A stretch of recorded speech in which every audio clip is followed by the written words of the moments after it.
రెండో వైపున ఏం కనిపిస్తూ ఉందో? బాధుడే బాధుడు. బహుశా ఎప్పుడూ ఎవరికి ధైర్యం కూడా చేయలేరేమో. 6 నెలలు కూడా తిరక్క మునిపే ఏకంగా 15,000 కోట్ల రూపాయలు కరెంటు ఛార్జీల బాధుడే బాధుడు అనే కార్యక్రమం ఒక చంద్రబాబు నాయుడు గారు మాత్రమే చేయగలుగుతారేమో. బహుశా ఇంకెవరు చేసేదానికి ధైర్యం కూడా సరిపోతేమో. కానీ ఈరోజు చూస్తే కరెంటు బిల్లులు చూస్తే బాధుడే బాధుడు కార్యక్రమం కనిపిస్తూ ఉంది.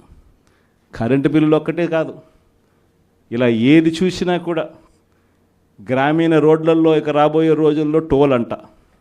అంటే గ్రామీణ రోడ్లలో వెహికల్స్ ప్రయాణం చేస్తూ ఉంటే నేషనల్ హైవేల మీద టోల్ కట్టే పరిస్థితి చూసినాం. ఇప్పుడు గ్రామీణ రోడ్లలో కూడా టోల్ వసూలు చేసే కార్యక్రమాలకు చంద్రబాబు నాయుడు శ్రీకారం చుడతా ఉన్నాడు. ఇంతటితో అయిపోలే. సబ్ రిజిస్టర్ ఆఫీసుకు పోతే రిజిస్ట్రేషన్ ఫీజులు పెంచే కార్యక్రమంతో మొదలు పెడితే మొట్టమొదటిసారిగా రిజిస్ట్రేషన్ ఫీజులే కాదు, రిజిస్ట్రేషన్ ఫీజులు స్థలాల మీదనే కాదు, రిజిస్ట్రేషన్ ఫీజులు ఆ స్థలాల్లో ఉన్న ఆ ఇళ్ళ మీద కూడా. మామూలుగా ఇంటి విలువ ఒక 20 ఏళ్ళు స్థలంలో ఒక ఇల్లు ఉంటాయి, 20 ఏళ్ళ తర్వాత ఆ ఇంటి విలువ ఎంత అంటే 0. ఎందుకనంటే ఆ ఇంటికి ఏం విలువ ఉంటుంది? 20 ఏళ్ళ ఇల్లు, 15 ఏళ్ళ ఇల్లు అని అంటే. కానీ అట్ట కాదు, ఆ ఇల్లు ఉంటే చాలు, ఆ ఇంటికి కూడా మొట్టమొదటిసారిగా రేట్లు వాటికి కూడా పెంచి సబ్ రిజిస్టర్ ఆఫీస్లో ఇప్పుడు విలువ కట్టే కార్యక్రమాలు చేస్తూ ఉన్నారు. ఇలా ఏది తీసుకున్నా కూడా బాధుడే బాధుడుగా అనిపిస్తూ ఉంది. మరోవైపున చూస్తే చదువుకుంటా ఉన్న పిల్లలకు ఫీజులు అందడంలా. చదువుకుంటా ఉన్న పిల్లలకు మామూలుగా జనవరి, ఫిబ్రవరి, మార్చికి సంబంధించిన క్వార్టర్కి సంబంధించిన విద్యా దీవెన మామూలుగా మేలో ఇవ్వాలి, ఏప్రిల్లో వెరిఫికేషన్ చేయాలి, మేలో మామూలుగా ఫీజులు వెనక్కి ఇవ్వాలి, ఫీజులు ఇవ్వాలి ఆ పిల్లల తల్లుల ఖాతాల్లోకి. మనం ఉంటే అదే జరిగేది. జనవరి, ఫిబ్రవరి, మార్చికి సంబంధించి ఏప్రిల్లో వెరిఫికేషన్ చేసి మేలో ఇచ్చే పరిస్థితి. కానీ మొట్టమొదటిసారిగా ఎవ్రీ క్వార్టర్, అంటే ప్రతి 3 నెలలకు ఒకసారి మన హయాంలో చదివించే తల్లిదండ్రుల ముఖంలో చిరునవ్వు చూస్తూ ఏ పిల్లాడి చదువు కూడా ఆగిపోకుండా అడుగులు వేస్తూ ప్రతి 3 నెలలకు ఒకసారి మనం ఫీజులు ఇస్తూ ఉన్న కార్యక్రమం విద్యా దీవెన, వసతి దీవెన కింద మనం ఇస్తూ ఉంటే ఈరోజు మొట్టమొదటిసారిగా జనవరి, ఫిబ్రవరి, మార్చి buy, April, May, June buy, July, August, September buy, October, November, December buy, మొత్తం 4 క్వార్టర్స్కి సంబంధించిన ఫీజులు 700 కోట్లు ఇంటూ 4 అంటే 2,800 కోట్లు డ్యూ. వసతి దీవెన కింద మామూలుగా ప్రతి సంవత్సరం ఏప్రిల్ మాసంలో 1,100 కోట్లు మనం బటన్ నొక్కి నేరుగా పిల్లల చేతుల్లో పెడతా ఉంటే అది పాయ. మొత్తానికి విద్యా దీవెన, వసతి దీవెన కింద 3,900 కోట్ల రూపాయలు చంద్రబాబు నాయుడు గారు ప్రభుత్వం వచ్చిన తర్వాత ఫీజులు అందక మొట్టమొదటిసారిగా పిల్లలు చదువులు మానేస్తూ ఉన్న పరిస్థితి ఈరోజు కనిపిస్తూ ఉంది.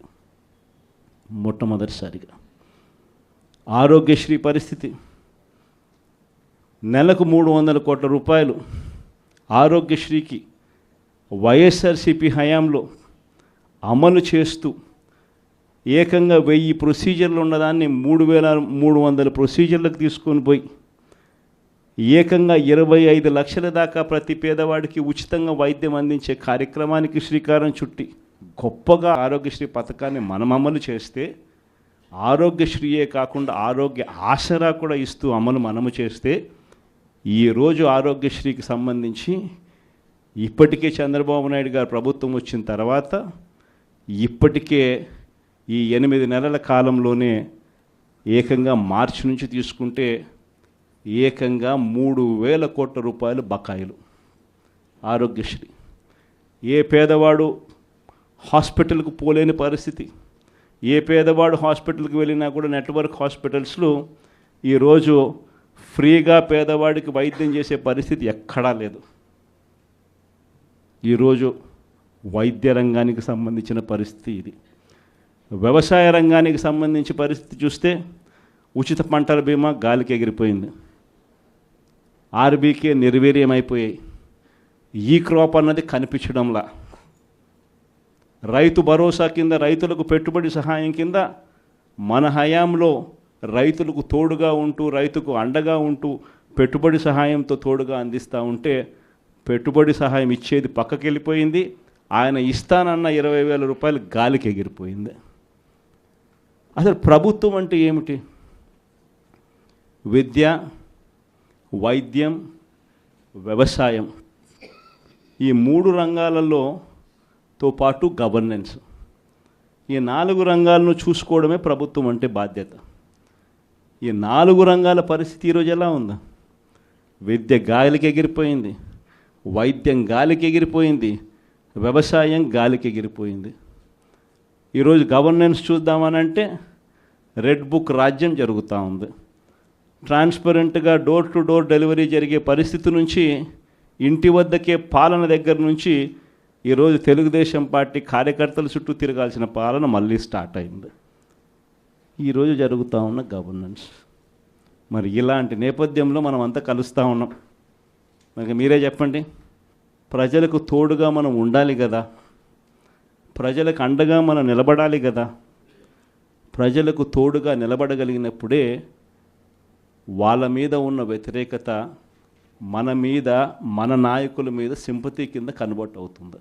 ఈ సంక్రాంతి కల్లా పార్టీ నిర్మాణం, జిల్లా కమిటీలు, నియోజకవర్గ కమిటీలు, మండల కమిటీలు, ఇవన్నీ మీరు సంక్రాంతి కల్లా మీరు అన్నీ కూడా పూర్తి చేసే కార్యక్రమాలు చేయండి. దాని తర్వాత జనవరి, ఫిబ్రవరి నుంచి, జనవరి చివరిలో కానీ ఫిబ్రవరి మొదటి వారం నుంచి కానీ నా ప్రోగ్రాములు కూడా స్టార్ట్ అవుతాయి. నేను కూడా జిల్లాలకు వస్తాను, నేను కూడా జిల్లాల్లోనే నిద్ర చేస్తాను. ప్రతిరోజు ఒక 2 నియోజకవర్గాలు చొప్పున కార్యకర్తలందరితో కూడా మమేకమయ్యే కార్యక్రమం చేసే కార్యక్రమానికి శ్రీకారం చుడతాను.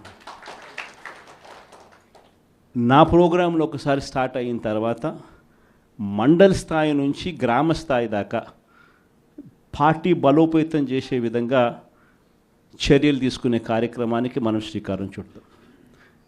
విలేజ్ కమిటీసు, బూత్ కమిటీసు, వీటిని సంబంధించి ఎలా వీటిని అన్నిటినీ కూడా బలోపేతం చేయాలి, వీటిని అన్నిటినీ ఆర్గనైజ్డ్ పద్ధతిలోకి ఎలా తీసుకుని రావాలి. సోషల్ మీడియా అన్నది ఒక బలమైన ఆయుధంగా కూడా మనం ఎలా ఉపయోగించుకోవాలి అన్నది కూడా చెప్పేటివన్నీ కూడా నేను ఎప్పుడైతే జిల్లాలకు వస్తానో అప్పుడు నా కార్యక్రమంలో ఇవన్నీ కూడా మీరు నేను అందరం కలిసికట్టుగా డిస్కస్ చేసి ఇవి గ్రామ స్థాయిలోకి పర్కులేట్ అయ్యేట్టుగా మీరు నేను అందరం కలిసి అడుగులు వేస్తాం. ఎందుకనంటే ఈరోజు మనం యుద్ధం చేసేది ఒక చంద్రబాబుతో కాదు, ఒక ఈనాడు, ఒక ఆంధ్రజ్యోతి, ఒక TV5 ఇలాంటి ఒక చెడిపోయిన ఒక సామ్రాజ్యంతో యుద్ధం చేస్తూ ఉన్నాం. వీళ్ళని ఎదుర్కోవాలి అంటే, ఆ మీడియా సామ్రాజ్యాన్ని మనం ఎదుర్కోవాలి అంటే మనకున్న ఏకైక అస్త్రం మన చేతుల్లో సెల్ ఫోన్. ప్రతి ఒక్కళ్ళం మన దగ్గర నుంచి మొదలెడితే గ్రామ స్థాయిలో ఉన్న ప్రతి విలేజ్ కమిటీ మెంబర్ దగ్గర నుంచి బూత్ కమిటీ మెంబర్ దాకా ప్రతి ఒక్కరికి కూడా వాళ్ళ ఫోన్ అనేది ఒక ఆయుధం కావాలి. మీకు గుర్తుందో లేదో, పెన్షన్ మన హయాంలో ఎన్నికల నోటిఫికేషన్ ఇచ్చే టయానికల్లా మన హయాంలో పెన్షన్లు దాదాపుగా 66,34,742 ఉంటే ఎన్నికల నోటిఫికేషన్ వచ్చే టయానికి ఈరోజు చంద్రబాబు నాయుడు గారు వచ్చే టయానికల్లా డిసెంబర్ నాటికల్లా పెన్షన్లు చూస్తే 62,81,000 తగ్గిపోయినాయి.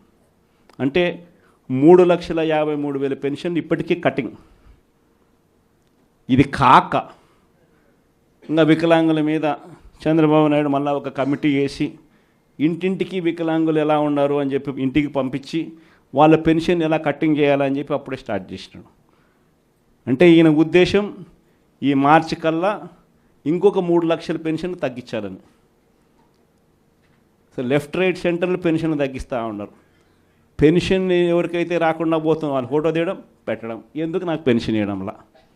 అలా మా స్కూళ్ళ పరిస్థితి ఏమిటి, మా కాలేజీల పరిస్థితి ఏమిటి, మా ఊరిలో ఉన్న హాస్పిటళ్ళ పరిస్థితి ఏమిటి అని ప్రతి విషయంలో కూడా మనము ప్రతి కార్యకర్త కూడా విలేజ్ లెవెల్లో ఉన్న కార్యకర్త దగ్గర నుంచి నియోజకవర్గ స్థాయి లీడర్ వరకు కూడా ప్రతి ఒక్కరూ కూడా ఈ ఫోన్ అనే ఒక ఆయుధంతో ప్రజలను జాగృతం చేయాల్సిన అవసరం ఉంది.